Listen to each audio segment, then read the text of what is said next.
Bom dia a todos, a todas que nos acompanham neste 7º Simpósio Internacional sobre Religião e Migração. Religião e Migração na perspectiva da ecologia integral, um olhar a partir da Pan-Amazônia.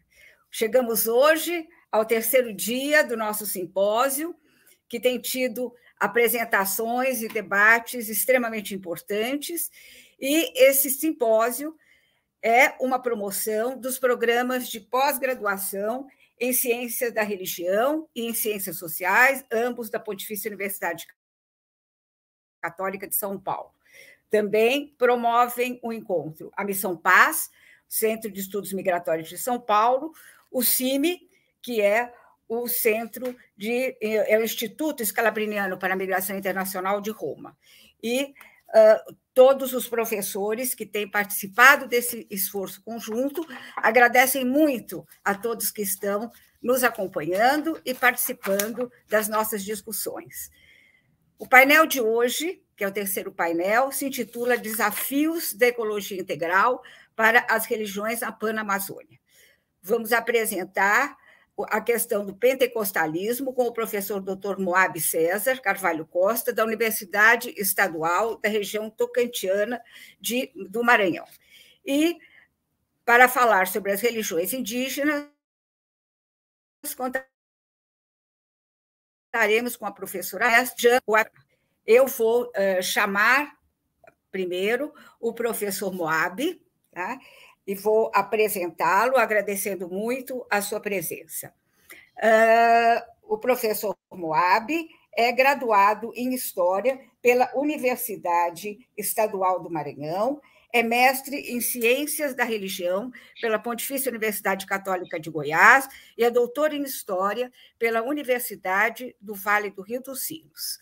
É líder do Núcleo de Estudos Interdisciplinares em História das Religiões, é professor adjunto do curso de História da Universidade Estadual da região tocantina do Maranhão e é professor permanente do programa de mestrado e doutorado em História da Universidade Estadual do Maranhão. É membro da Rede Latino-Americana de Estudos Pentecostais e do Centro de Estudos da História da Igreja na América Latina e no Caribe. Ele participou do Sínodo para a Amazônia na qualidade de delegado fraterno. E a professora Jama, né, que vai falar em segundo lugar e já está acessando aqui, né, os nossos bastidores, é mulher indígena do povo Uapixama, é roteirista, pesquisadora e ativista do movimento indígena de Roraima, graduada em Gestão Territorial Indígena, mestre em Letras, Literatura, ambas pela Universidade Federal de Roraima.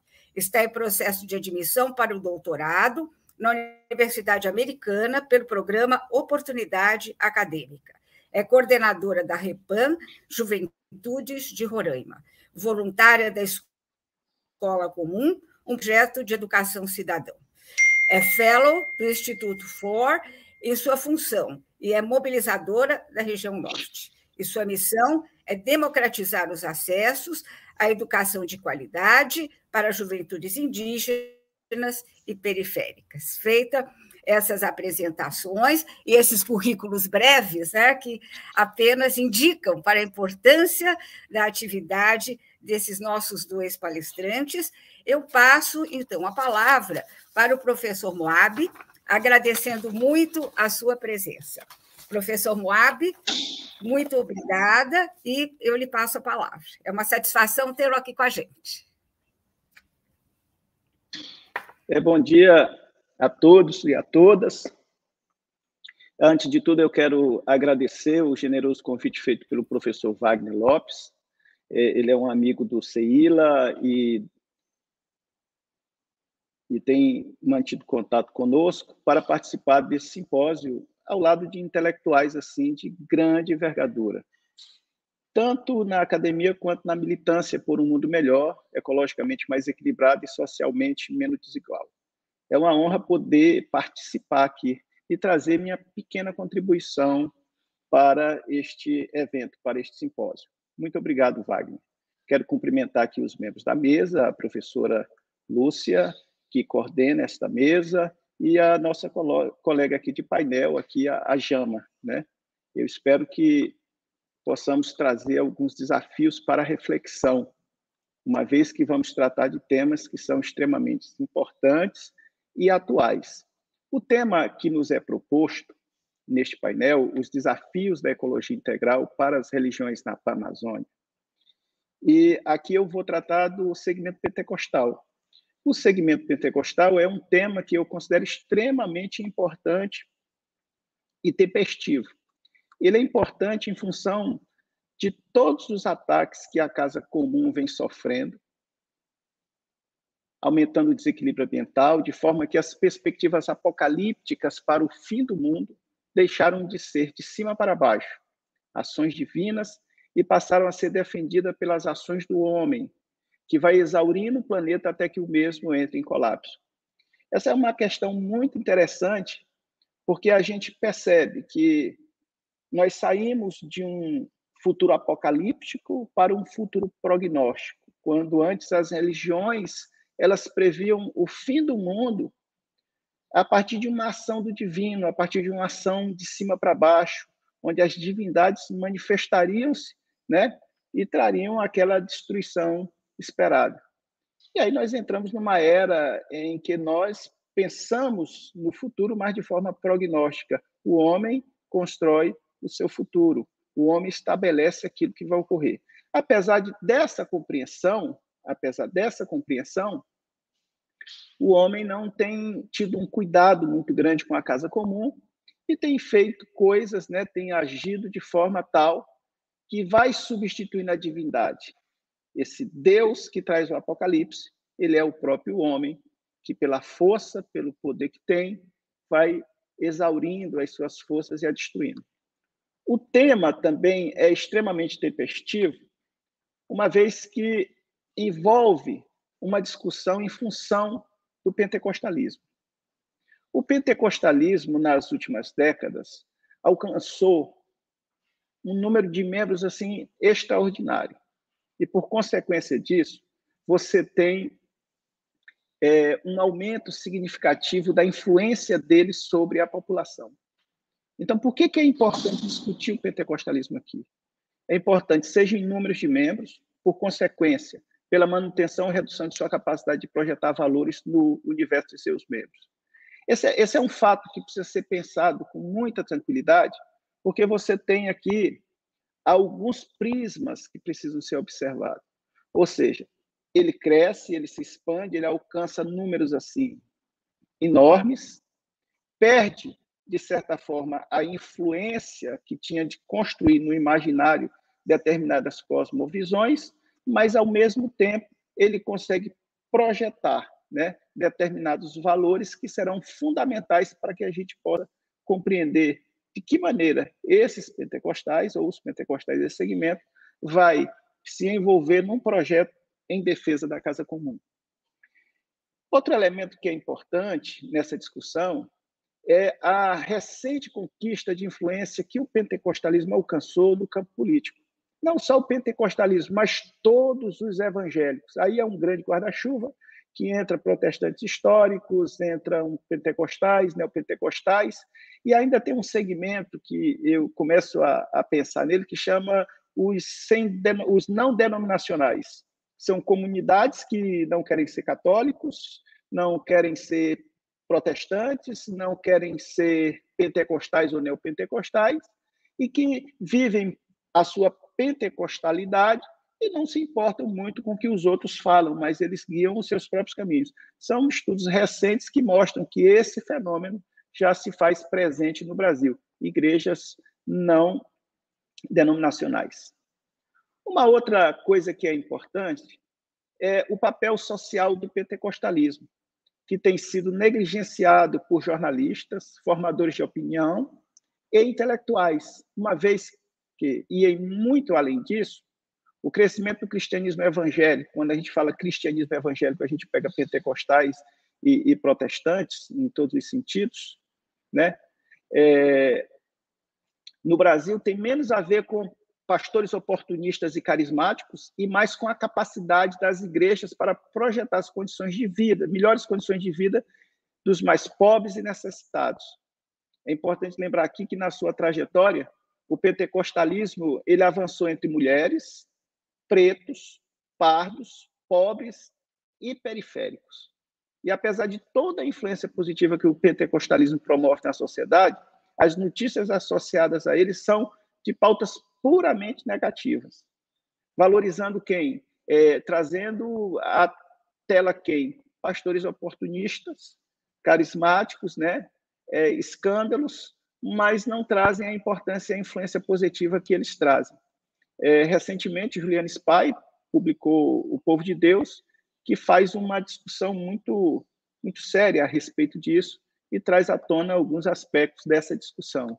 Ou seja, a questão, o pentecostal é um sujeito só alienado, os pastores são só alienadores, qual o reflexo disso na sociedade brasileira? Como é que eu vou entender o Brasil profundo num país como o Brasil, que é continental, que avança, o crescimento dos pentecostais evangélicos avançam de forma significativa? Como é que eu vou entender esse Brasil profundo se eu não faço essa discussão do papel dos pentecostais.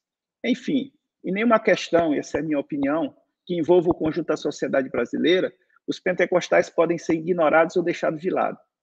Se no Brasil cresceram e se acomodaram de forma acelerada, em alguns estados, como o do Amazonas, junto com os demais evangélicos, já possuem números superiores aos dos católicos.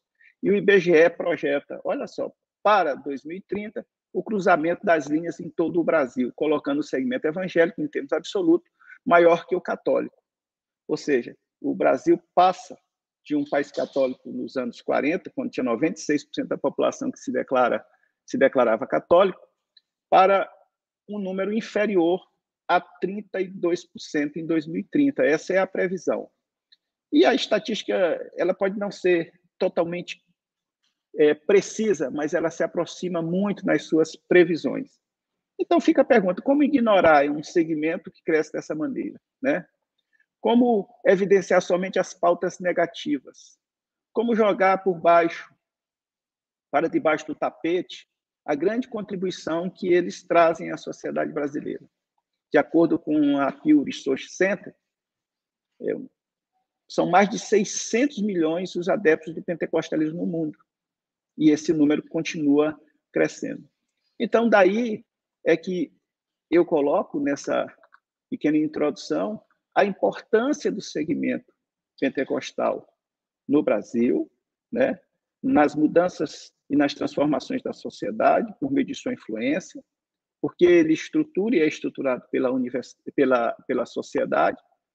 E, partindo desse pressuposto, é preciso que a gente pense, e no nosso caso, que é muito específico, sobre o papel e a contribuição da religião para a ecologia integral, especificamente na Amazônia, mas eu quero, mesmo tendo um norte geográfico presente na Amazônia, refletir isso também a nível de Brasil, porque a gente vai perceber que não vai haver muitas diferenças de percepção, que é importante que a defesa da casa comum parta de todo o território nacional, né?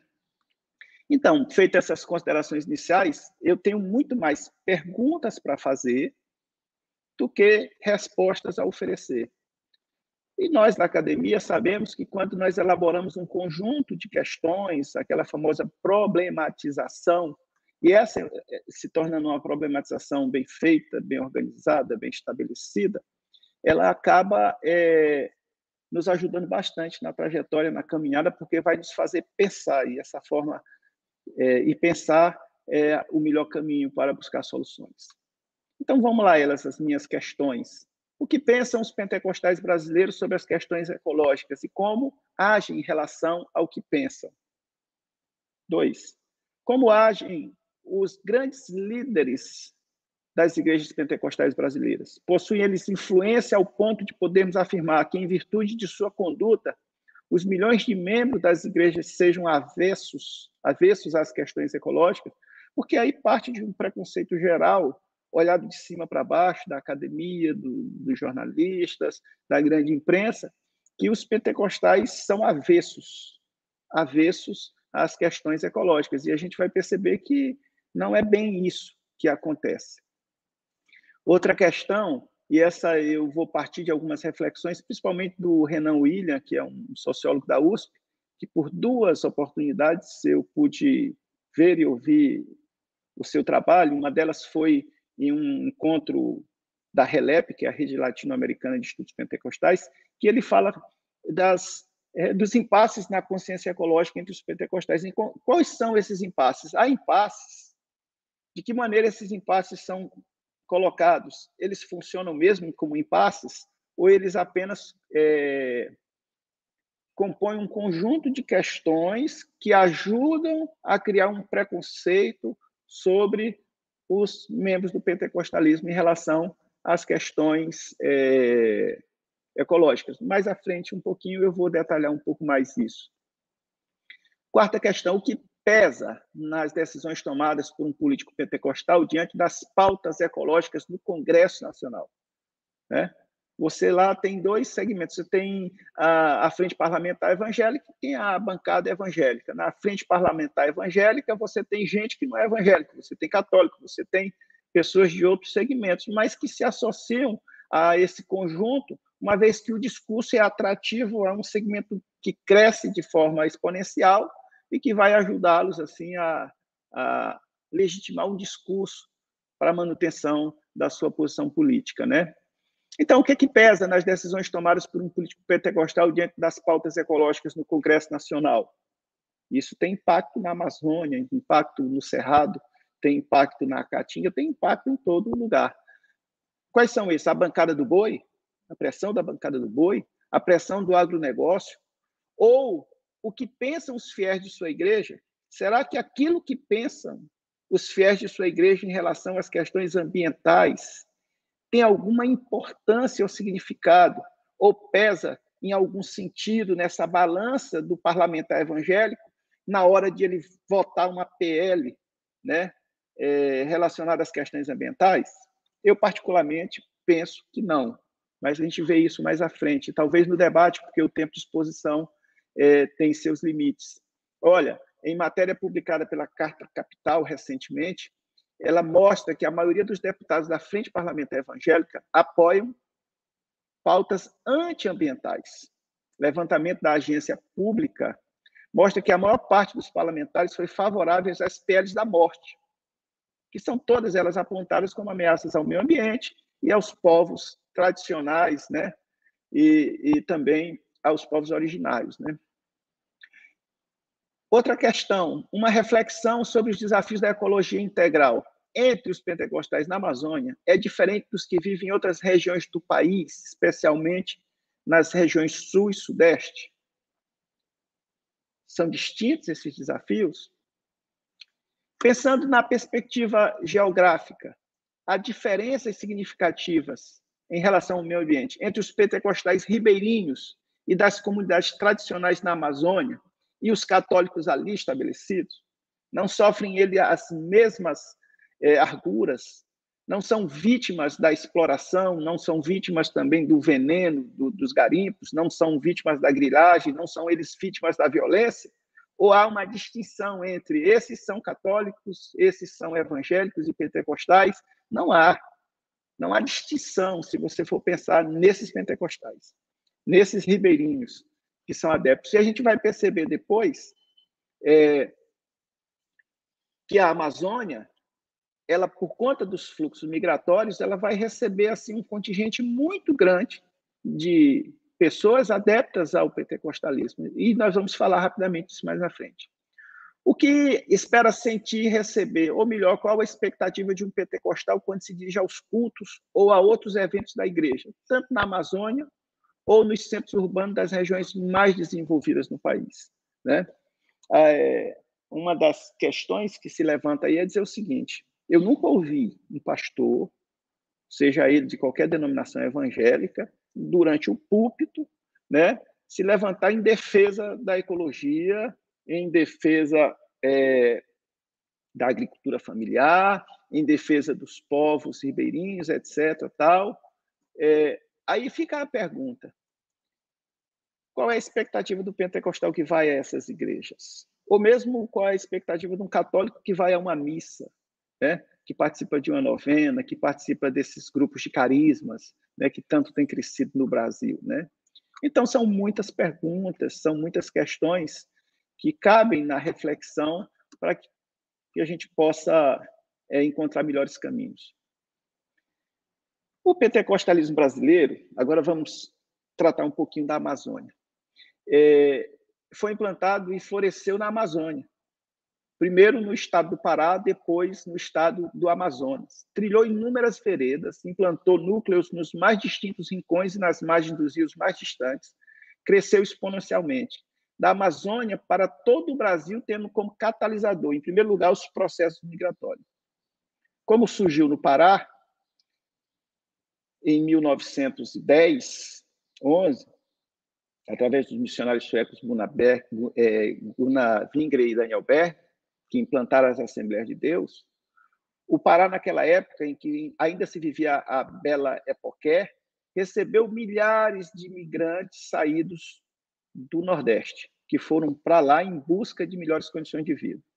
Lá, deslocados, em anomia, longe das suas comunidades de solidariedade, longe das suas perspectivas religiosas, se vê distante e perdido. Ele não tem apoio do Estado, né? E nem ele está ali sendo amparado de forma adequada.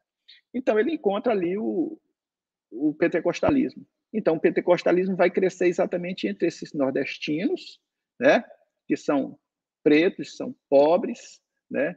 Estão ali em anomia, porque não encontram uma posição, um lugar de origem, uma raiz cultural muito forte. E depois que passa essa fase de progresso na Amazônia, eles vão migrar de novo. E eles migram para onde? Eles migram para o Nordeste de volta e eles migram para o Sul e Sudeste. Tanto é que no Brasil, em 1930, nós já tínhamos igrejas pentecostais estabelecidas em todos os estados do Brasil, até o final da década de 30. Por quê?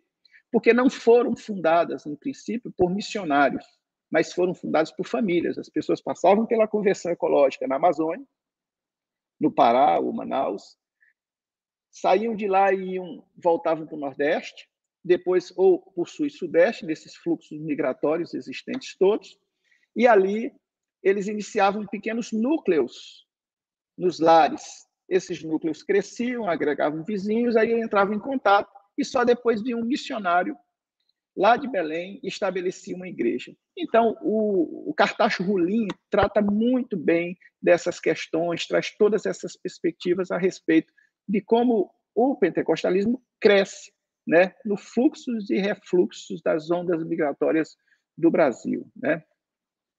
Nas últimas décadas, esse pentecostalismo que cresceu muito passou por um processo de pulverização institucional. Surgiram novos movimentos e comunidades acomodando suas práticas e crenças à sociedade dos consumidores. Ou seja, embora o pentecostalismo tenha um ethos, e antes era o ethos sueco-nordestino, né, marcado pela sese, pelo sectarismo, pelo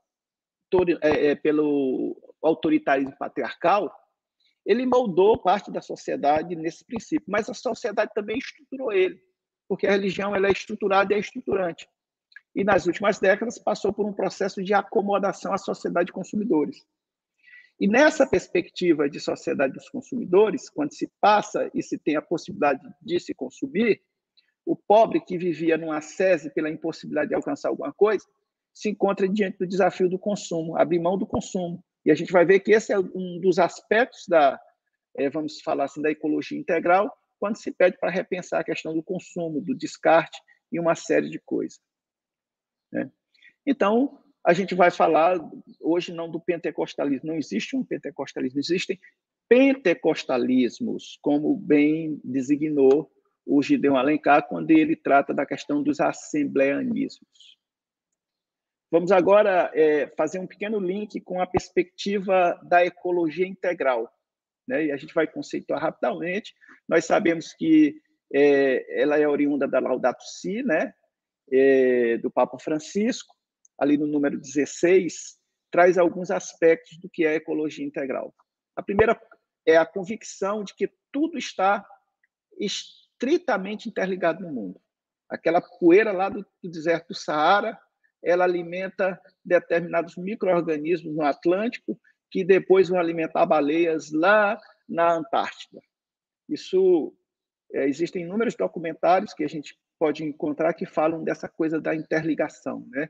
De que nada que acontece em qualquer parte do planeta é isolado ou é sem consequências. Há consequências, sim. Então, essa convicção ela é extremamente importante. O convite é procurar outras maneiras de entender a economia e o progresso. Um progresso que não destrua. Eu fico imaginando uma pessoa extremamente pobre que tenha que consegue elevar-se na sua condição financeira, que vá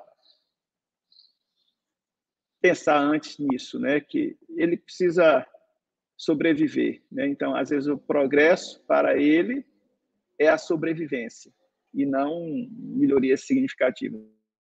a crítica do novo paradigma e das formas de poder que derivam das tecnologias, o valor próprio de cada criatura, o sentido da ecologia humana, e sobre a grave responsabilidade das políticas internacionais e locais, né? E sobre a cultura do descarte e a proposta de um novo estilo de vida.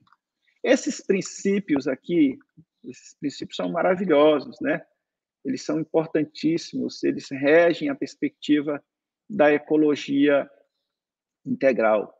E oxalá nós possamos, dentro dos nossos ambientes de influência, né, trazê-los. Agora, como fazer com que igrejas pentecostais, evangélicas, reflitam esses aspectos? E eu penso também que o futuro das instituições religiosas ou das grandes religiões é exatamente repensar, pensar, discutir, refletir com a sociedade e apontar caminhos, né, que possam melhorar a condição do ser humano, que possa reduzir as diferenças sociais, que possam reduzir o impacto na ecologia, no meio ambiente. Eu acho que as grandes instituições elas precisam refletir sobre essa função. Eu até coloquei no meu texto aqui, é o futuro do papel das grandes instituições religiosas no mundo passar pelo engajamento de questões dessa natureza. O segmento religioso que, no decurso da história, promoveu guerras e opressões de toda a natureza, mas que, na atualidade, se propõe a ser um construtor da paz mundial e um interlocutor para as políticas de um mundo melhor, mais justo e ecologicamente mais consciente, tem papel fundamental na construção dessa mentalidade. Então, por isso eu entendo a importância de eventos dessa natureza, quando a gente vai refletir sobre todos esses elementos e de como nós vamos fazer com que esses segmentos todos possam se engajar, né, na defesa desses princípios, desses fundamentos e, de certa forma, na construção de uma nova mentalidade com base na Laudato Si, na ecologia integral e etc. Bom, aqui, apesar das limitações, deve-se pensar na capacidade que elas possuem de intervir positivamente sobre a pessoa. Para tanto, é necessário que haja. Aí já entra numa questão, né? Se nós queremos um engajamento mais amplo, total, que precisamos unir força, é preciso que haja uma coisa chamada de sinodalidade. É preciso que haja o diálogo ecumênico e interreligioso. E aí entra uma coisa que eu acho extremamente positiva. É a perspectiva que esses segmentos ainda têm do que significa diálogo ecumênico e do que significa diálogo religioso. Refletir sobre esses conceitos, essa ressignificação disso, tanto no imaginário de pentecostais e protestantes, quanto na perspectiva do clero católico, aquele clero mais radical, mais tradicional, vai ajudar bastante a aproximar os segmentos para que se unam nesses processos de luta pela ecologia integral. Eu gostaria de saber como é que está o meu tempo. Olá, professor Moab. Bem, o senhor tem mais 1 minuto, 2 para concluir, né? Mas, enfim, pode fazer aí o seu fechamento e depois, se houver mais questões que o senhor queira colocar, nós teremos 30 minutos de debate no final, tá certo? Então, eu vou pular aqui para o finalzinho e falar sobre essas dificuldades, né, que os pentecostais têm de assimilar esse processo de defesa da ecologia. Então, há 5 elementos que dificultam a perspectiva dos pentecostais em adotar políticas de defesa do meio ambiente. A primeira são elementos da cosmologia evangélica, mais especificamente da sua escatologia. O pentecostalismo adota o pré-milenismo dispensacionalista e futurista, que fala que haverá uma intervenção divina, né, que essa terra vai pegar fogo e que haverá um novo céu e uma nova terra onde os seres humanos habitarão. Então, fica ainda nessa perspectiva. Se vem aí um novo céu e uma nova terra, por que eu tenho que me preocupar com essas questões? E se essas grandes crises existentes, se os grandes cataclismas, se as pandemias, né, Se as tragédias e os desastres ecológicos são, na percepção e no discurso escatológico pentecostal, conditio sine qua non para a volta de Jesus, muitos não querem se colocar como anátema desse processo. Mas eu quero dar uma boa notícia. Faz alguns anos, e já mais de décadas, que o pentecostalismo deixou de discutir as questões escatológicas, por conta de um quinto ponto, que é a teologia da prosperidade, que projeta o sujeito para um futuro prognóstico e não para um futuro escatológico, né? Se a gente pensar naquelas perspectivas de futuro passado do Koselleck, né? Uma outra coisa é um panteísmo implícito no engajamento ecológico. Há um preconceito muito forte dentro do segmento, achando que quem trata da ecologia é panteísta, animista, que adora os deuses da natureza, que é demônio. Vão para essa perspectiva, para essa compreensão, né? Então, isso afasta, mas isso é falta de informação, falta de conhecimento, falta de diálogo, né? A terceira é uma aversão não propriamente à pauta ambiental, mas sim aos símbolos, ideologias e identidades associadas ao ambientalismo. Esquerda, comunistas, socialistas, né? Porque esse engajamento que é feito hoje é feito muito por esse segmento, pela esquerda. Eu sou de esquerda, eu defendo a luta e a pauta da esquerda, né? Então, eu percebo dentro do segmento que eu faço parte, eu sou pastor evangélico, há 30 anos sou membro de uma igreja Assembleia de Deus, eu vejo muito essa discussão, quando se levanta isso e se diz assim, mas isso é coisa de comunista, isso é coisa de esquerda, né? Principalmente por aqueles segmentos anteriores. Mas são questões que precisam ser discutidas. A teologia da prosperidade, eu falei, e a última delas é a questão do desinteresse total dos pastores quando eles tratam dessas questões. Por que desinteresse total? Porque para a atração e manutenção dos membros, discutir esses elementos que tira a autoridade, que tira a força, dificulta. Mas eu vejo uma luz no fim do túnel. E essa talvez a gente vai discutir só depois, na hora do debate, que é na juventude, independente da confissão religiosa, que nós vamos encontrar os grandes parceiros para a defesa da casa comum, para a defesa do meio ambiente, para a defesa dos povos tradicionais, para a defesa de um mundo ecologicamente mais equilibrado e socialmente menos desiguais. Eu quero agradecer a atenção de todos vocês, muito obrigado, desculpe aí pelo extrapolamento do tempo. Obrigada, professor Moab. Não passou absolutamente, né? Fique tranquilo.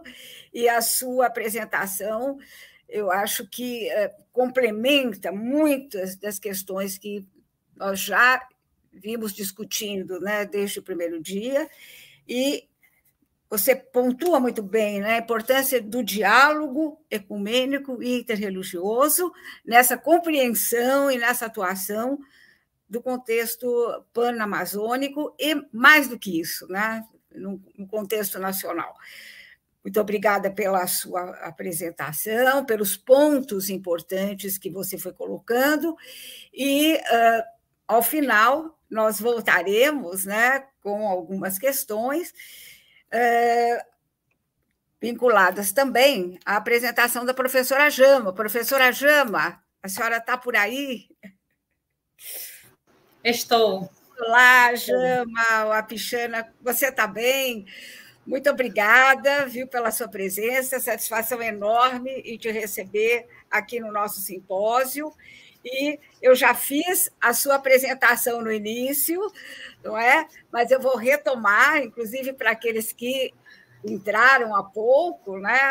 A Jama é mulher indígena do povo Wapichana, roteirista, pesquisadora, ativista do movimento indígena de Roraima, é mestre em letras pela Universidade Federal de Roraima e é coordenadora da Juventude de Roraima, da REPAM, voluntária da Escola Comum, que é um projeto de educação cidadã.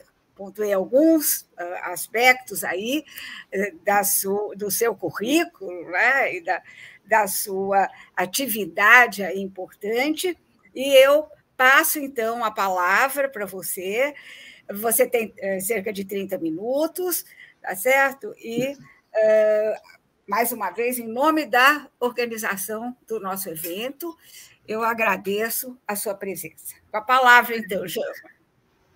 Carmen Pugadan Herbenal, bom dia a todos, todos os intelectuais que vos assistem, os parentes aí que estão do outro lado, né? Acredito que fazem presente. Eu acredito que esse tema é de tamanha importância. E nesse primeiro momento, eu gostaria de agradecer o convite que me foi feito. Eu acredito, antes de iniciar toda a nossa fala, abordando sobre as religiões dos povos indígenas, eu tenho comigo um respeito muito grande aos que nos antecedem, a nossos espíritos, ao grande espírito, é o nome do povo, né? E também, antes de começar a falar o nome do povo, eu gostaria de iniciar com um canto, né? Eu acredito que é para já abrir nos caminhos aqui, falar sobre religião, falar sobre identidade, falar sobre essa conexão que os povos têm com a Mãe Terra, é falar também dessa espiritualidade viva e manifestada nesse momento. Em sintonia.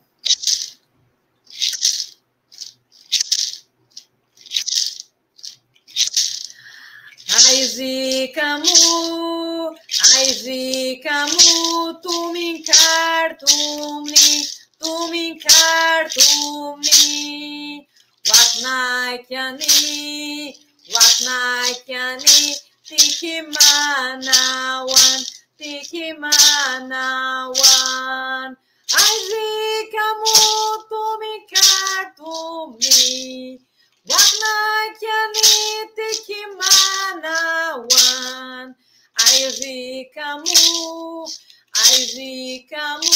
tuminkartumi, Aizikamu, tuminkartumi, Waknaikyani, tikimanawan. Carmen Liberal, Carmen, Erikadir. Falar sobre eu sempre trago a nossa pauta, falar sobre espiritualidade, sobre a religião dos povos indígenas também. Também enquanto trazer esse diálogo ecumênico, né? Igual o nosso companheiro falou aí, um diálogo ecumênico, interreligioso também, com todos que estão presentes. Nesse primeiro momento, eu vou abordar um pouco da espiritualidade da onde eu falo. Eu sou indígena Wapixana, Wapixana da fronteira entre Brasil e Guiana, e meu povo também, minha comunidade, minha aldeia fica na Guiana, e meus parentes ficam do lado do Brasil. E hoje eu vivo no Brasil, também, por questão de estudo, né? Eu acredito que o Brasil tem muito a oferecer para nossas juventudes. Eu falo enquanto juventude indígena aqui também. E adentrar nesses espaços aqui, para mim, como meu lema de vida é também democratizar acessos às nossas juventudes. Um acesso que possam compartilhar das suas vivências, das suas realidades, para que outros possam conhecer, para que outros possam não ter somente uma vivência da sua bolha, mas que conheçam outras realidades, outros povos, outras visões e outras cosmovisões, e que possam respeitar. Eu acredito que nesse termo que a gente fala sobre o respeito, a gente também fala sobre o bem viver, né? O bem viver, eu acredito que seja hoje, para o nosso diálogo, um desafio para nós, enquanto povos amazônicos, enquanto povos indígenas. E o professor Paulo toma a questão, né, a questão do pentecostalismo, eu achei muito interessante a fala dele, eu agradeço, né, porque me abriu muito, e a gente vivencia isso, né? E eu gostaria de trazer também para esse pequeno momento, a gente traz muito a fala, eu trago muito a minha fala sobre também a minha visão enquanto jovem ativista também, que defende as pautas, os direitos dos povos indígenas. a gente vive um cenário de muita luta, infelizmente, né? Na qual a gente vive umas políticas de retrocesso, as políticas de genocídio muito grandes que atingem toda a população indígena, todas as nações indígenas. Aqui ele falou da bancada do BBB, né? Bancada da Bíblia, da bala e do boi. Infelizmente, né? De como isso tem afetado do mais rico ao mais pobre, mas especificamente as nossas populações indígenas. Para o atual momento que a gente está vivendo agora, em frente à questão do projeto de lei da PL 490, que fica nesse tarde de adiamento. Enquanto acontecem esses adiamentos, as populações sofrem, as populações indígenas vêm sofrendo. Não adianta eu vir aqui cantar, falar sobre as nossas questões culturais enquanto a nossa população morre. Porque, na realidade, é uma junção. Tudo está conectado. Os nossos cantos, os nossos modos, nosso modo de vestir, está conectado com o quê? Com a natureza. Não existe meio ambiente, existe nós enquanto parte da natureza.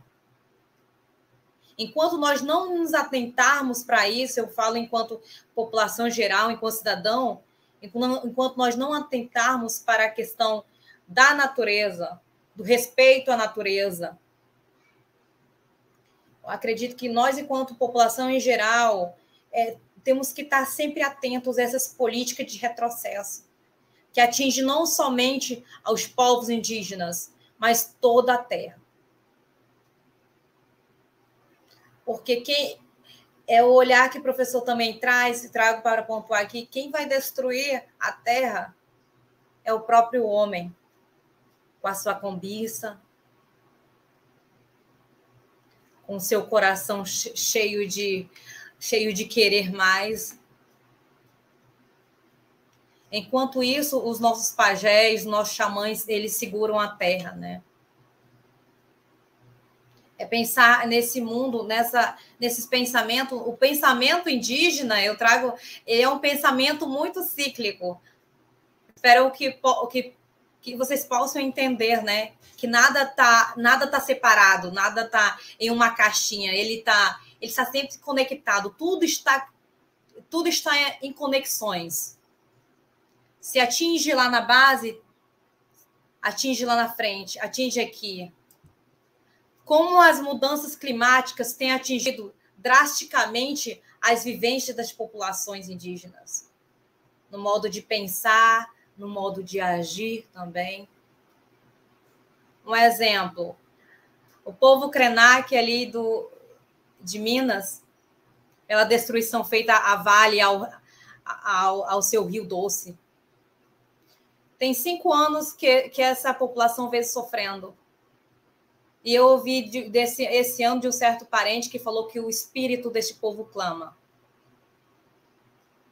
Por não estar conectado ao que eles chamam dos seus grandes espíritos, né, que vem da água. Para nós também é assim. Os povos que vivem na Amazônia é assim. A natureza não é só a biodiversidade não é só que essa diversidade presente, mas há uma conexão muito mais profunda disso. Há visões de mundo ali presente, uma conexão entre o mundo místico é muito mais real do que real, né? É trazer isso. Na qual a juventude indígena, o professor Rafael deixa muito bem claro, acredito eu, né, que a juventude indígena, falo do meu estado também, né, que tem esse compromisso social e coletivo. À medida que vá levantando a sua em defesa da terra, em defesa da sua espiritualidade, e em defesa da vida, há uma preservação muito grande também nessa caminhada que eles vão fazendo nesse embate que eles vão fazendo enquanto movimento indígena, enquanto movimento muito forte da nossa juventude, eles também têm uma espiritualidade muito presente, que é muito repassada também. Muito repassada pela história que a gente ouve nas reuniões dos antigos, pelas suas conquistas, né, as antigas, porque a gente está aqui vivenciando esse momento. Isso nada para a juventude, nada para o movimento indígena, nada para a terra presente foi dado.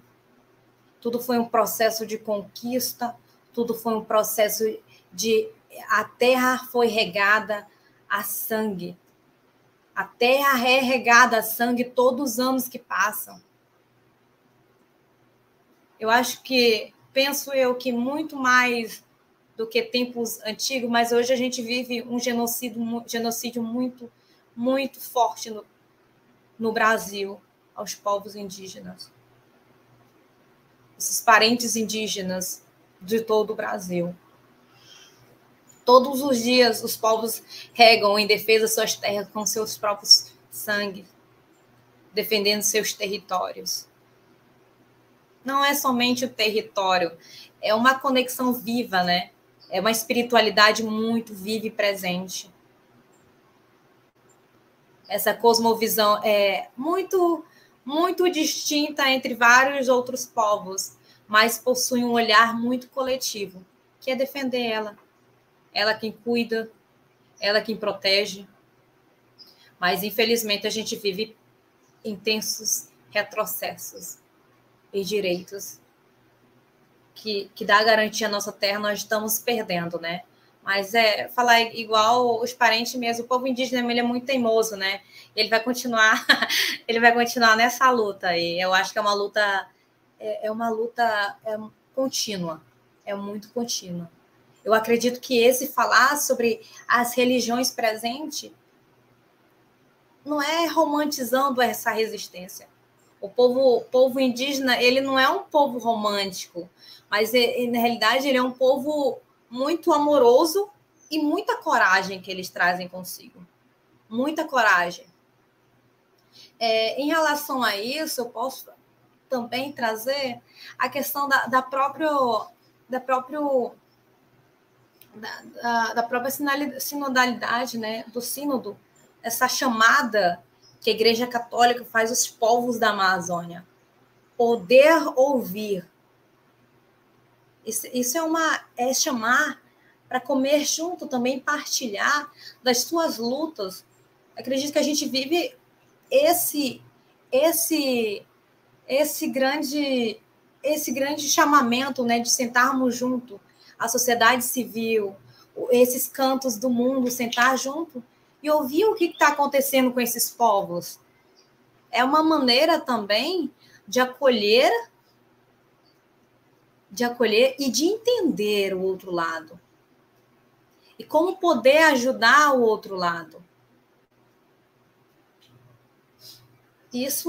Penso eu que isso é um avanço contínuo. Isso é um avanço contínuo da Igreja Católica também.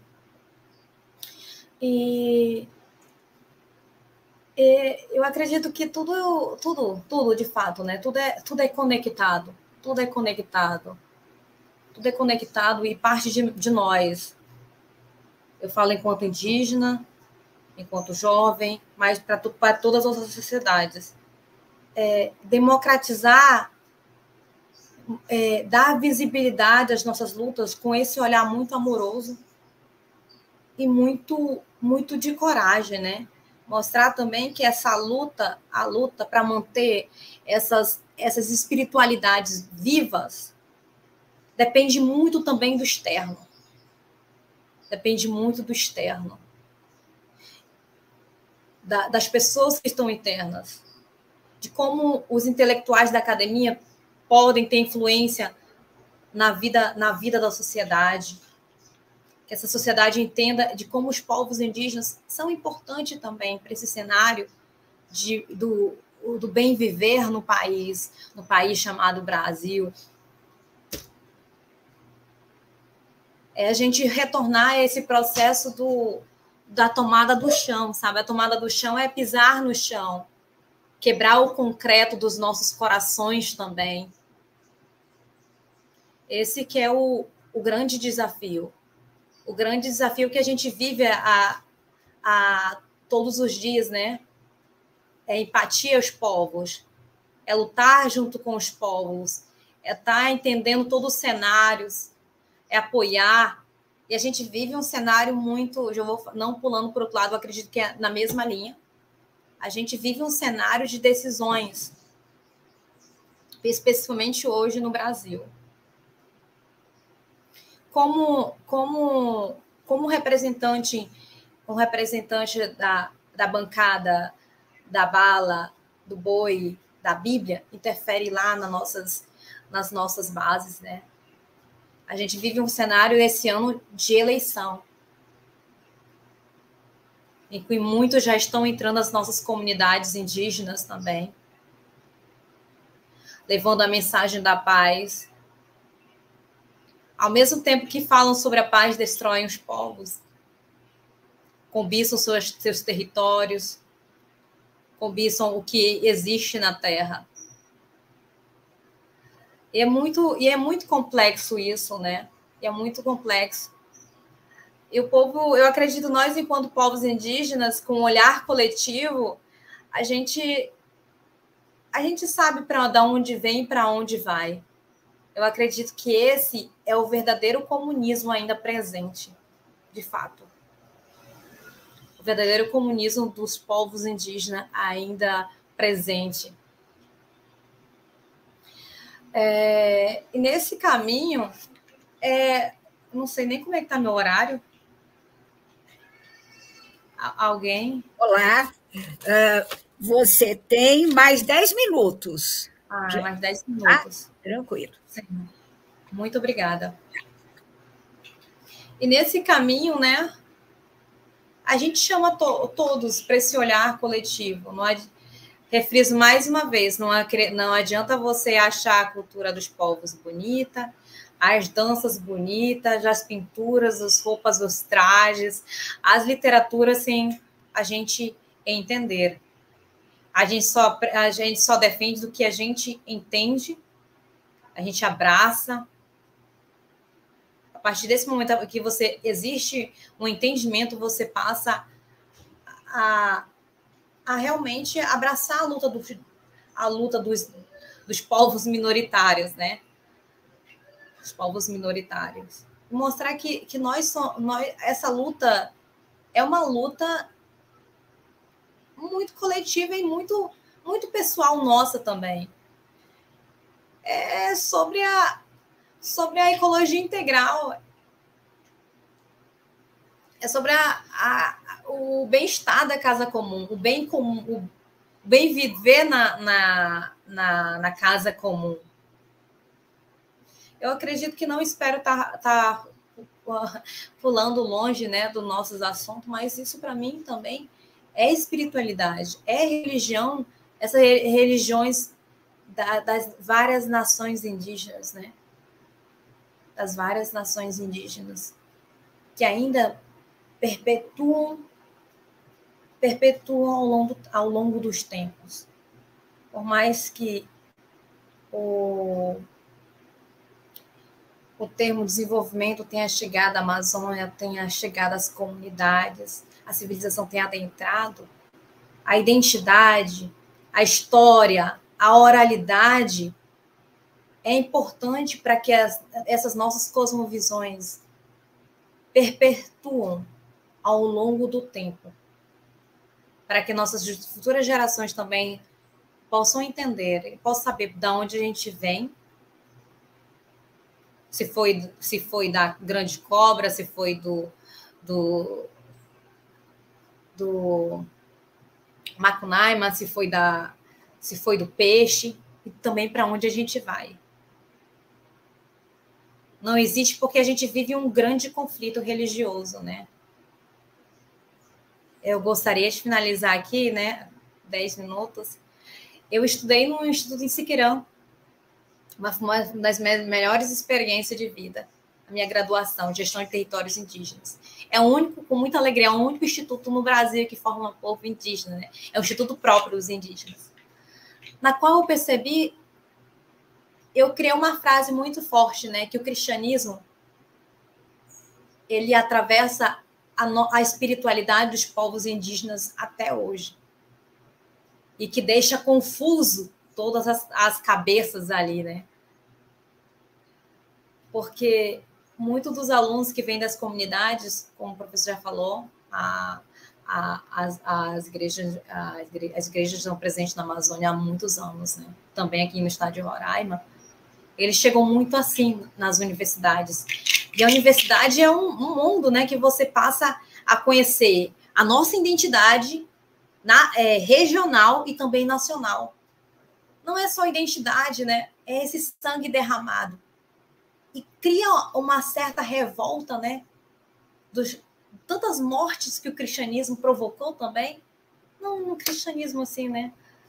Tantas mortes foi provocada e deixa o próprio parente doente. E se a gente não tiver pé no chão, se os nossos pais não tivessem contado sobre os nossos doídos, sobre os nossos mauares, sobre o grande espírito, a gente perde a cabeça de fato. Por isso que eu friso a importância do grande historiador, das nossas histórias indígenas, para que a gente não possa se iludir com o que vem de fora, com o que vem lá do Ocidente, com o que vem lá da Europa, porque foi trago, foi imposto. Foi imposto de uma forma muito bruta, fazendo cortar nossas línguas, o que a gente acredita, como a gente se protege. E há um forte choque, né? E há um forte choque nisso. E na realidade é um processo, né? É um processo muito libertador também, a academia e precisa de acompanhamento para a nossa juventude, senão a nossa juventude fica louca. Juventude que vem das comunidades indígenas, nesse caso. Porque essas informações, ela deixa qualquer um perdido. Mexe com o teu espiritual, mexe com a tua espiritualidade. Se você não sabe de onde vem e nem para onde vai, fica muito difícil. É por isso que a gente, enquanto povo indígena, abraça essa terra como parte de nós, porque a gente sabe de onde a gente vem. Se foi da cobra, se foi da água, foi da serra, enfim. A gente sabe para onde a gente voltar. A gente vai voltar para a terra, né, também. Ou para a água, ou para as plantas aí. A importância de preservarmos essa biodiversidade nos nossos territórios. Acredito que seja que seja isso para compartilhar com todos. É mais de vivência, entendeu? Mais olhar para esse cenário atual, que a gente, essa atual conjuntura que a gente vive, né? É muito deprimente o cenário que a gente vive, mas a gente segue com um olhar muito esperançoso, com ternura e muita esperança. Que a gente vai continuar resistindo, mesmo teimó, vão continuar resistindo. Há mais de 500 anos, mais de 522 anos, povos indígenas resistem. E vamos continuar resistindo. Que as nossas identidades, os nossos modos de vida continuem perpetuando. Eu acredito que a responsabilidade social também, a gente não vive em 1900, nem no século XIX mais, a gente vive uma era de conexões, que a gente tem uma grande influência, né, por meio da mídia também. Cabe a isso. A gente está vivendo esse momento grandioso, é esse. Estarmos aqui, estarmos em todos os locais ao mesmo tempo, difundir essa nossa visão, esses nossos modos de ver o mundo também, de respeito. Eu acredito que seja isso. Caimeno Manauano, muito obrigada. Muito obrigada, Jama. Muito bonita a forma como você começou a sua participação, esse canto lindíssimo, né?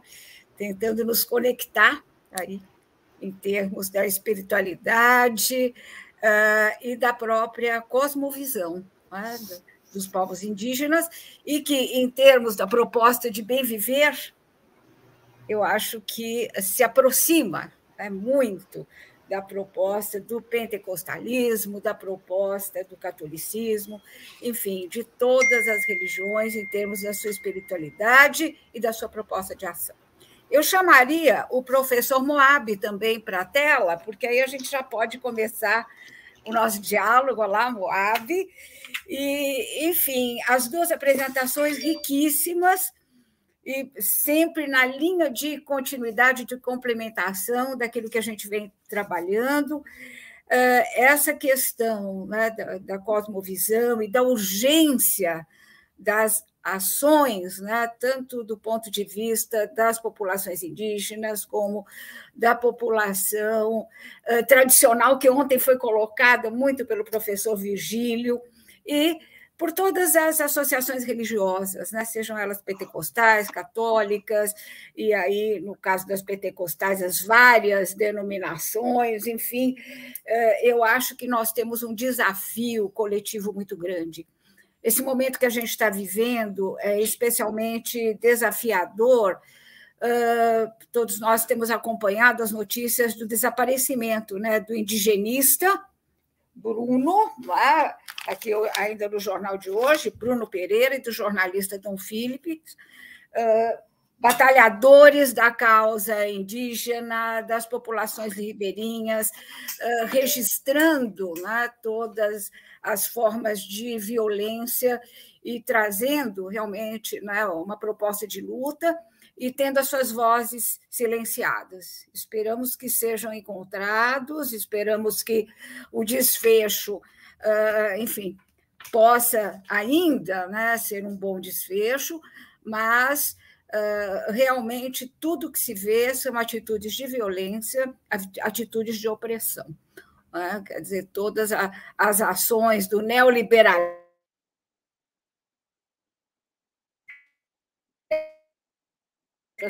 todas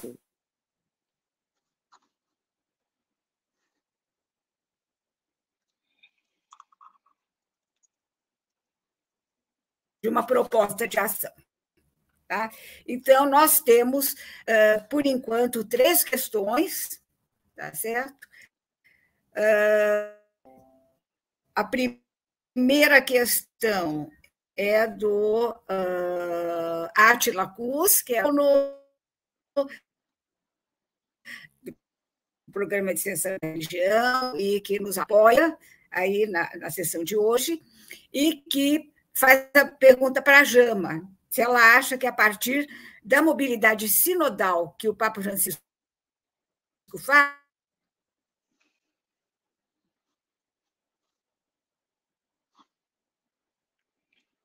está travando. Está travando. É da professora Lúcia Bol.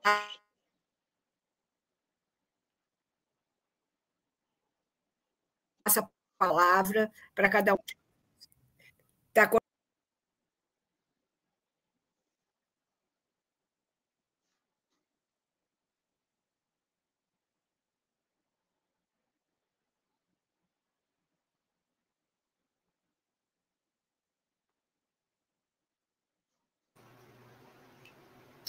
Professor Moab.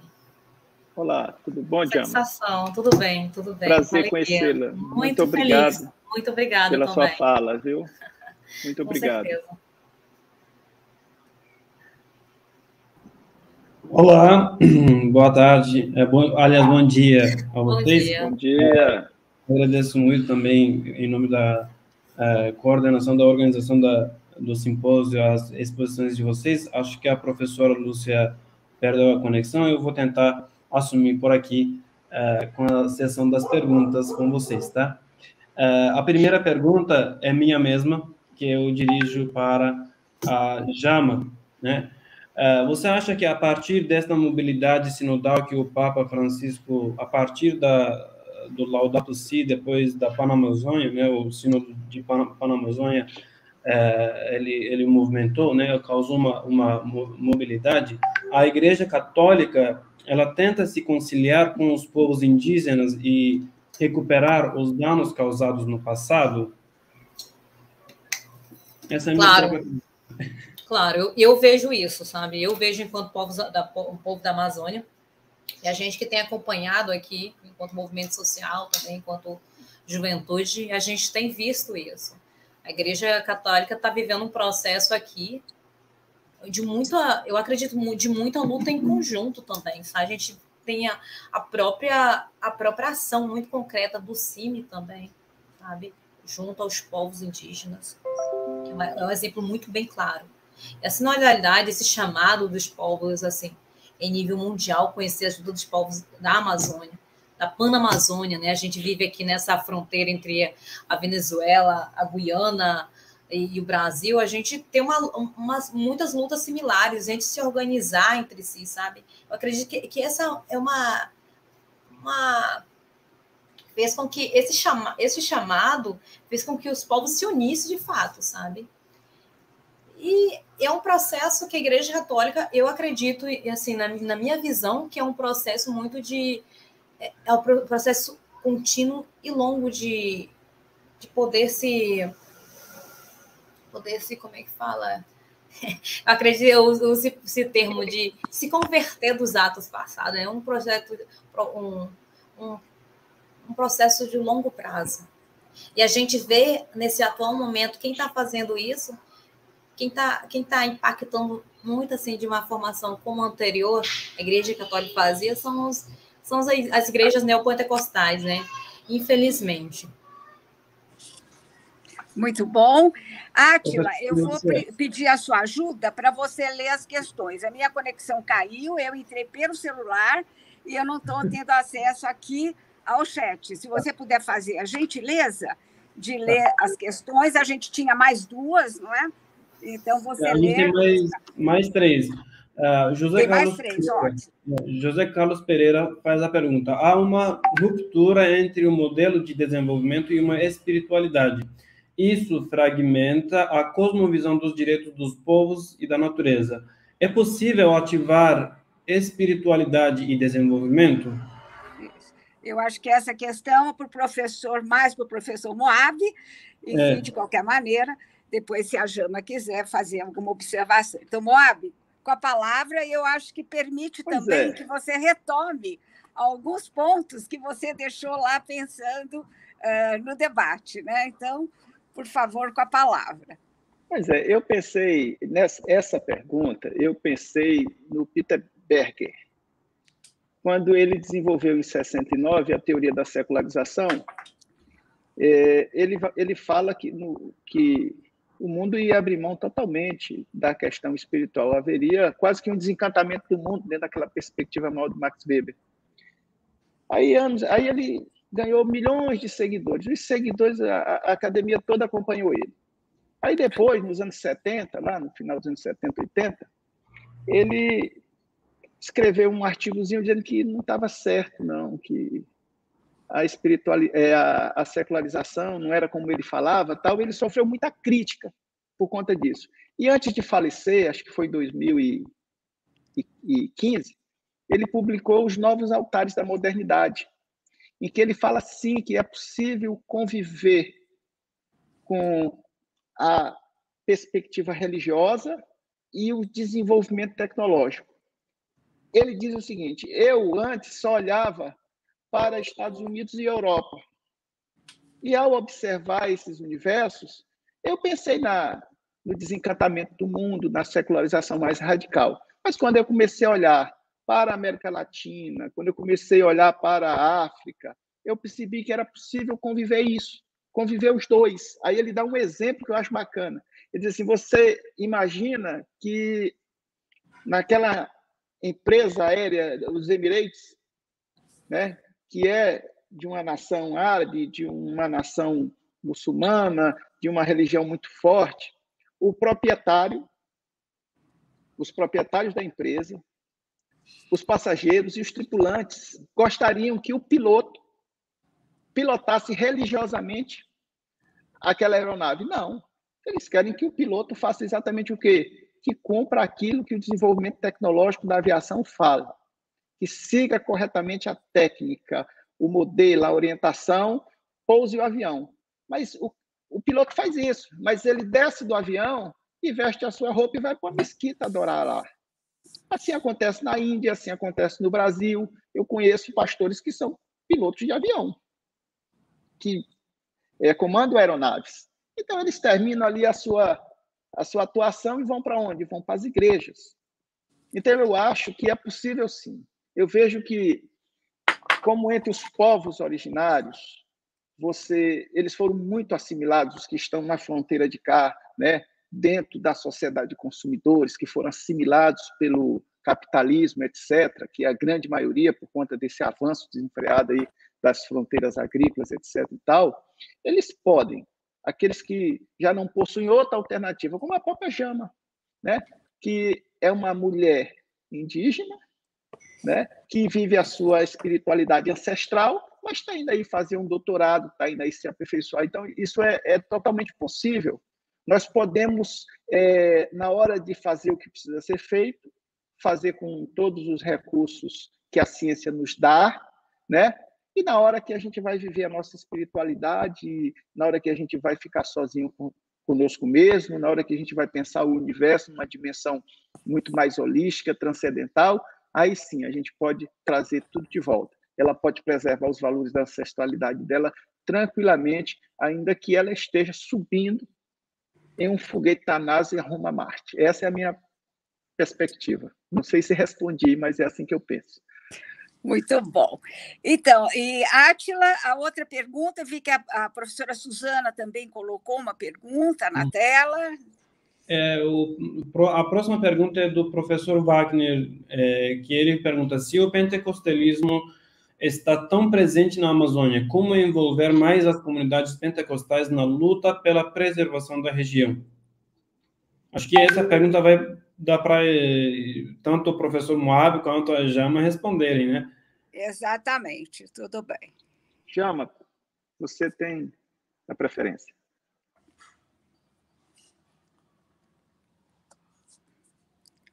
Microfone.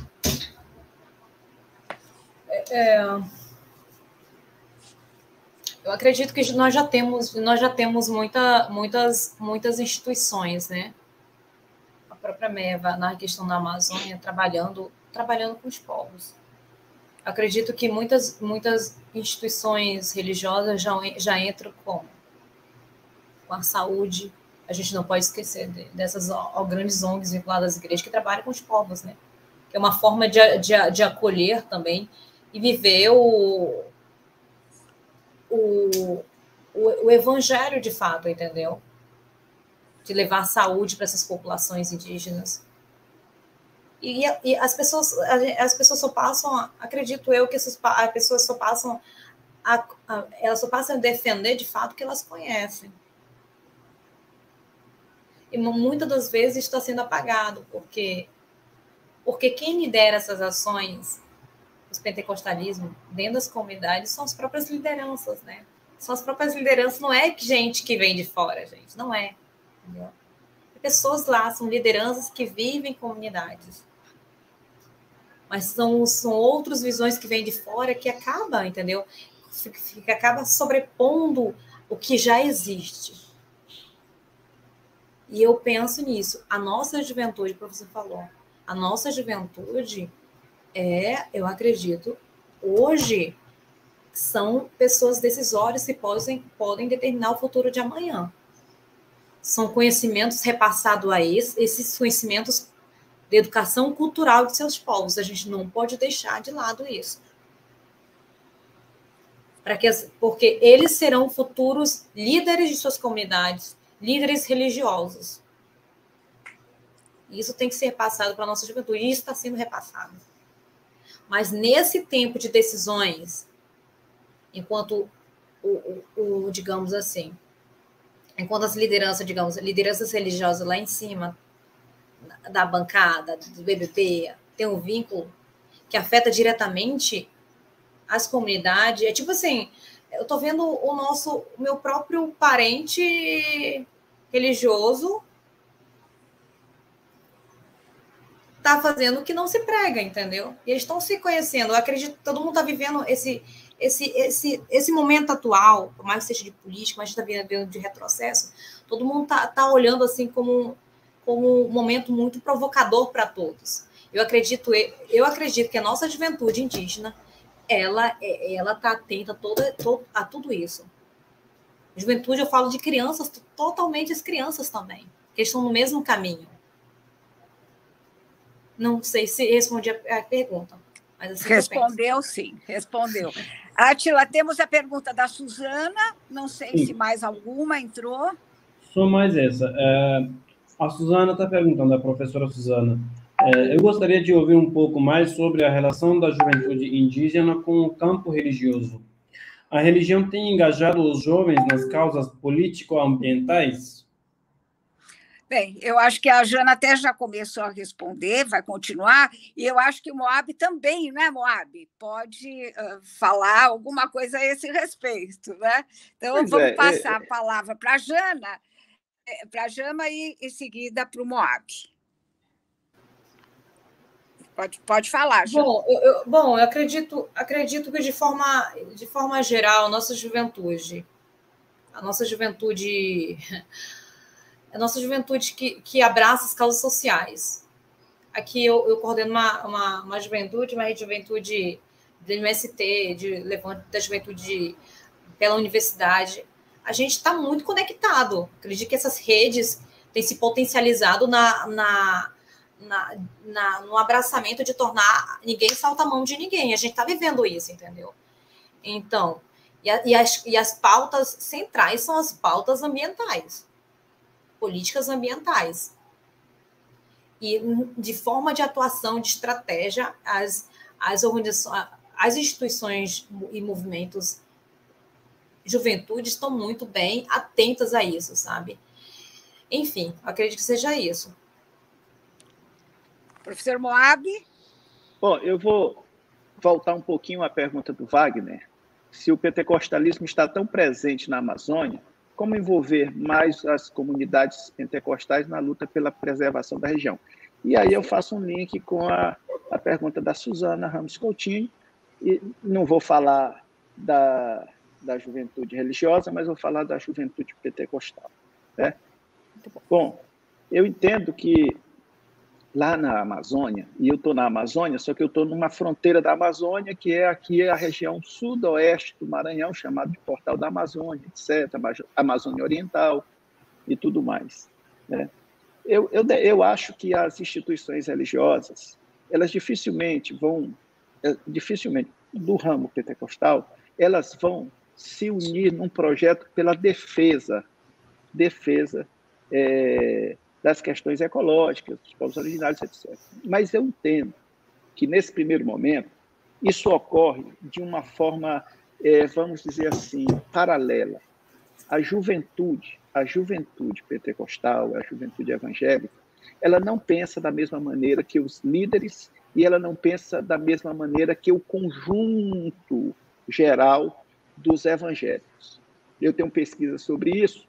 Aqui em Imperatriz, nós temos acho que 40% da população é evangélica, são pentecostais, são muito fortes. Tem igrejas pós-denominacionais, tem igrejas pentecostais, tem 300 congregações da Assembleia de Deus aqui na cidade de Imperatriz. E eu tenho conversado com muitos jovens e tenho levantado questões a respeito, né? Então, essa juventude hoje, que faz um papel, ela é evangélica, mas quando ela vai para a defesa do meio ambiente, ela não faz como evangélico, ela não faz como religioso. Ela faz como jovem, que está tomando consciência da necessidade da defesa do meio ambiente, e ela vai ali influenciando lentamente nos seus lares, no diálogo com os pais, com os avós, com os tios, a respeito disso. Eu, particularmente, tenho 2 filhos. Eu tenho uma menina de 16 anos e um menino de 10 anos, de 9 anos. O menino de 9 anos me acompanha para a igreja. Eu sou evangélico, né? É por isso que eu digo, eu sou professor de uma universidade, mas sou da Assembleia de Deus, sou do reteté, né? Sou pentecostal, falo em línguas, vamos lá. Todas essas coisas, mas eu separo as dimensões do homem espiritual do homem da sociedade, que precisa trabalhar, precisa conviver. Então, essa minha menina de 16 anos, ela já descobriu o caminho da vocação dela. Ela já quer ela quer fazer um curso superior, ela quer fazer um mestrado, ela quer fazer um doutorado, ela quer ser a melhor possível na área dela, mas ela quer aprender a amar a Deus através de amar os homens, amando os homens, servindo na igreja. Ela é 16 anos, então ela tem toda essa compreensão. Mas aqui em casa, os discursos e os debates são muito, muito fortes na área da defesa da ecologia do meio ambiente. Então, quando a gente ouve ela falando isso, ela tem uma consciência tremenda.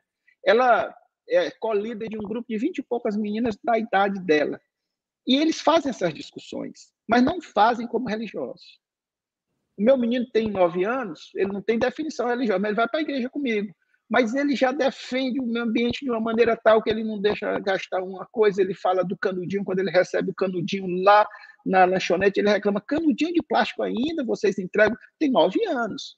Então, essa geração, essa juventude é que está nos mostrando uma luz no fim do túnel. E ela é quem vai nos substituir, serão nossos novos líderes.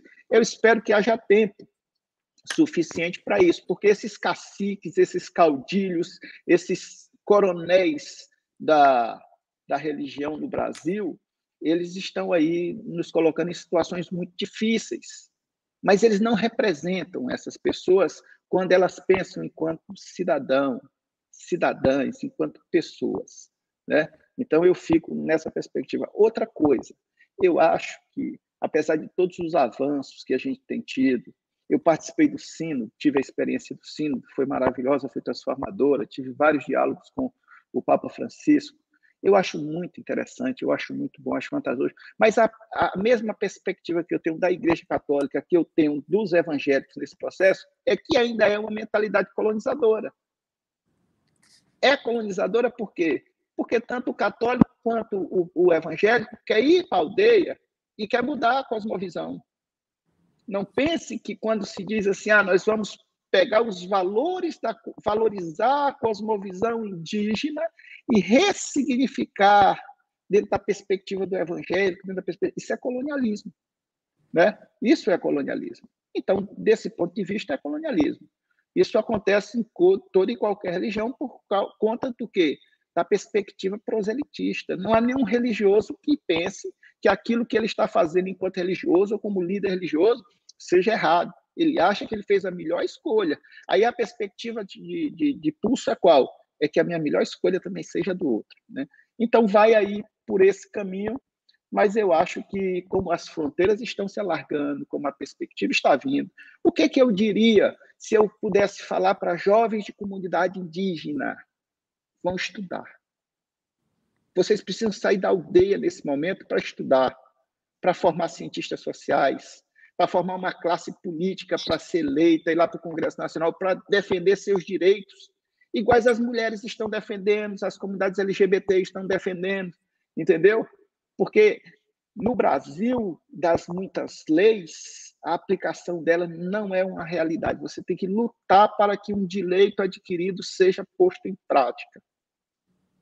Por que as comunidades, vou dar um exemplo aqui, LGBT, as LGBTQTI+, tem vários siglas que eu não sei dizer quais são todas elas, por que hoje eles gozam de uma certa tranquilidade, entre aspas? Por quê? Porque estudaram muito, encontraram na educação uma razão de subverter o sistema de opressão, né? Conseguiram se eleger nas câmaras, no Senado, e vão por aí para poder garantir o direito de serem quem eles são. Então, eu quero fazer uma declaração aqui na qualidade de um evangelista da Assembleia de Deus. Não falo pela Assembleia de Deus, mas falo pela minha convicção religiosa. Eu digo que aquela pessoa que é membro de LGBT, entendeu? Que é do terreiro, que tem uma opção totalmente diferente à minha, eu tenho que lutar para que o direito dela seja garantido. Porque o direito dela ser quem ela é que me garante o direito de ser pentecostal, do reteté, heterossexual, entendeu? Isso é o que me garante. Então, eu preciso lutar para que ela, a Jama, para que as pessoas das outras comunidades tenham direito, porque num país de democracia plena, todos precisam ser quem são, respeitando a liberdade do outro. E o Evangelho de Jesus Cristo, ele nunca se deu por uma oposição. Ou ele é uma realidade na sua vida, ou ele não é, né? Eu defendo o Eduardo, lá da CEILA, tem um discurso muito bacana que diz o seguinte, O cristianismo não é religião. O evangelho não é religião. Cristianismo é religião, o evangelho não é religião. O evangelho é a filosofia de Jesus, que diz que amar o próximo está acima de todas as coisas. E só se ama a Deus amando o próximo. E com essa minha fala, eu encerro a minha participação. Assim, caso haja alguma outra pergunta, eu estou à disposição. Obrigada, Moab. Acho que não temos mais perguntas, né, Átila? Temos mais três, mas como que é a questão do tempo, professora? Temos mais algum tempinho? Olha, eu acredito que sim, mas podemos ter mais 5 minutos, né? Que começamos com um pouquinho de atraso, então podemos sim. Então, se você puder colocar as duas, por gentileza. Tem três aqui no chat, eu vou ler rapidinho. Primeira pergunta é do professor Eulálio Figueira para o professor Amado. O pentecostalismo cresce em íntima relação com o neo e ultraliberalismo. Isso é mera coincidência ou é fato? Se puder tratar a questão, agradeço. A outra pergunta do professor Eulálio é para Jama. O que você acha que é necessário para que os povos não indígenas aprendam a ouvir os povos indígenas? As religiões podem ser o canal de interligação? Bom, são essas duas, né? Eu acho que... Tem mais a da Daisy, mas acho que depois dessa, como são da mesma pessoa, eu quis já colocar para responder rapidamente, tem da Daisy também. Tá bem, então, por favor, eu acho que está na continuidade daquilo que vinha sendo apresentado, né? Uhum. Então, passo para a Jana e para o professor Moab.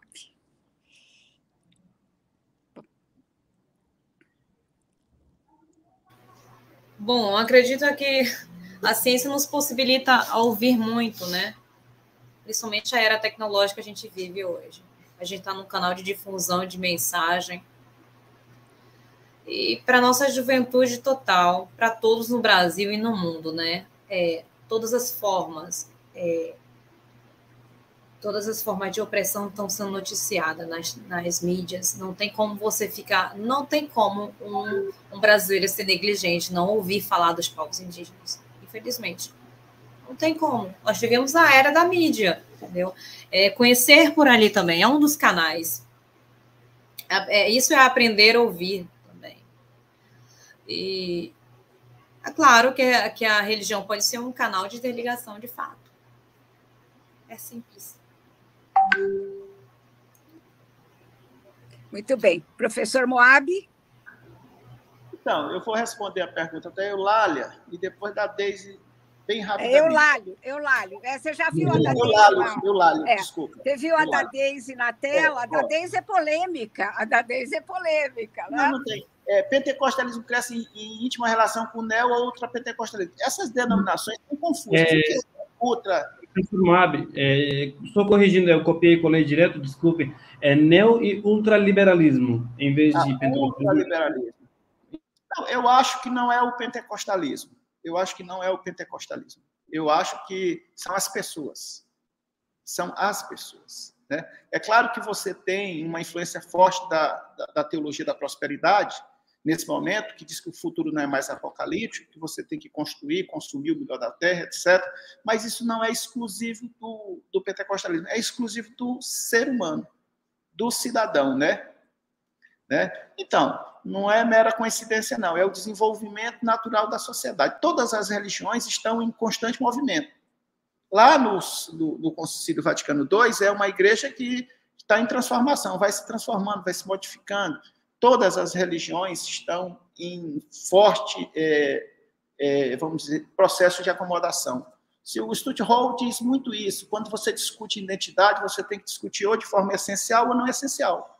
Essencialista. A essencialista, ela diz que a identidade não muda, é móvel, o cidadão é sempre a mesma coisa. E a não essencialista é que ela está em constante transformação. Eu penso que todas as coisas estão em constante transformações. Inclusive nós, aqui nesse evento, né, onde estamos todos distantes e utilizamos isso. Sobre a supremacia das religiões pentecostais, a falta de diálogo com as questões... Mas a falta de diálogo não é um problema das religiões pentecostais, é da sociedade. Você não pode pôr selo nas coisas, né? E isso não vai colocar em risco o futuro da Amazônia, não. Quem coloca em risco o futuro da Amazônia são os empreiteiros, são as grandes mineradoras, né? Essas, vamos colocar assim, essas multinacionais, esse avanço todo, isso não tem nada a ver com religião. O que eles fazem, em alguns sentidos, é usar um discurso para legitimar determinada perspectiva, né? Então, colocar, por exemplo, um selo de dizer você é culpado pelo problema da Amazônia em um segmento religioso, não cabe. Eu acho que o que cabe é o sujeito cidadão, é aquele que desceu do avião e vai viver a religiosidade dele na mesquita. Aí o cara que sai da mesquita e entra no avião, ele tem que cuidar do avião. Então, a gente tem que só entender isso. Eu vejo que a escola fundamental é importante, esse novo ensino médio aí arrebenta com tudo, porque acaba com as ciências humanas, você tem uma aula de história por semana, uma aula de geografia, você tira uma série de coisas que te fazem pensar, né? Então, eu acho que o Lula tem que vir aí, a gente tem que reformar esse ensino médio que acabou de ser destruído, a gente tem que colocar as pessoas para pensar, para refletir, para discutir ecologia, tinha que ter disciplina de ecologia, tinha que ter disciplina de meio ambiente mais específica, assim como eu estudo a matemática, a física, a biologia, bota aí a ecologia como disciplina obrigatória, vamos discutir os impactos, e quem está lá dentro não tem selo. Dentro das escolas você não tem selo religioso. E não vai ser a religião que vai resolver isso. A religião nunca resolveu nada. Desde quando ela se institucionalizou a partir do cristianismo, ela oprimiu, destruiu, né? Matou para se impor hegemonicamente como portadora da voz, da fala, do direito, né? Ela está saindo do foco institucional, está vindo mais interiormente para o sujeito, e o sujeito vive a sua religiosidade, no meu caso, a minha pentecostalidade. Embora eu acho que seja necessário e importante a manutenção das instituições religiosas, eu gosto de ir para a igreja, quero que meus filhos vão para uma igreja, quero que você viva a sua espiritualidade, mas eu acho que é muito ruim você pensar que a culpa é da religião agora. Porque ninguém está lá no Congresso defendendo a religião, defendendo os seus próprios interesses, sejam eles grandes ou pequenos. É assim que eu estou refletindo. Espero não ter ofendido. Muito obrigado. Olá, não, muito obrigada, Moab. Acho que não temos mais perguntas, né, Átila? Eu acho que esse nosso debate foi extremamente rico e eu acho que, no final das contas, né, o que se aponta é a importância de respeitar as diferenças e combater a desigualdade. Quer dizer, respeitar os direitos individuais, os direitos coletivos e, de alguma maneira, né, fazer com que nós possamos caminhar juntos, né, com uma cosmovisão, e a Jana falou isso lá no início, né, que nós temos cosmovisões, mas que todas apontam numa mesma direção, que é o bem viver. Não é? Quer dizer, então, pensar essa ecologia, pensar, na verdade, né, todas as lutas, enfim, todos os combates que vêm sendo travados, né, na perspectiva das religiões, das atuações dos grupos religiosos e dos grupos indígenas, e com a participação da academia. Essa nossa participação, né, que nos leva a ouvir as vozes da população ribeirinha, seja diretamente, ou seja por meio daqueles que com elas trabalham. Não é? E a mesa que nós vamos ter daqui a pouco, às 10h30, que é sobre a interdisciplinaridade e a interculturalidade nas pesquisas sobre migração na Amazônia, eu acho que vão dar continuidade, né, a essa nossa conversa, mostrando a importância desse diálogo, que surgiu muitas vezes mencionado aí nas falas dos nossos dois palestrantes, que é essa relação com a ciência, com a tecnologia, a importância do engajamento, né, nesses avanços, tendo em vista aí o desenvolvimento tão polêmico, né, que surge nas questões, mas que mostra, né, que esse engajamento é necessário, e o papel da juventude que vocês trazem, né, o Moab traz como a luz no fim do túnel, né, na fala dele lá no início, mas que vocês mostram que é uma luz que está aí presente, né, que não está lá no fim, mas ela está na trajetória. Eu acho que na fala da Jama isso fica muito claro, ela é a voz da juventude, né, Jama? Né, com 25 anos e tanta atuação e tanta importância aí nessa luta, né, pela inclusão e pela defesa dos direitos dos povos indígenas e pela defesa da Amazônia. Né? Eu acho que nós estamos aqui realmente, né, nessa perspectiva mais ampla de discutir, né, como diz o título do nosso simpósio, né, a religião e a migração na perspectiva da ecologia integral. E eu acho que essa perspectiva da ecologia integral esteve muito presente nos nossos debates de hoje. Eu agradeço muito, muito a presença de vocês. Se possível, espero tê-los aí, eu falo em nome da comissão, esperamos tê-los, né, nos nossos debates ao longo do dia. Temos depois uma sessão à tarde com a presença de imigrantes e temos uma conferência de encerramento no final da tarde. E, se vocês puderem nos acompanhar, será um grande prazer. Mas, de qualquer maneira, eu agradeço muito a participação de vocês no nosso simpósio. Então, muito obrigada ao Átila, que nos ajudou, nos assessorou, tá certo? E muito obrigada e até o nosso próximo painel, às 10h30. Muito bom, Jana. Vamos aí em sintonia, né? Vamos continuar em sintonia. Um abraço. Um abraço, bom dia. Tchau, obrigada.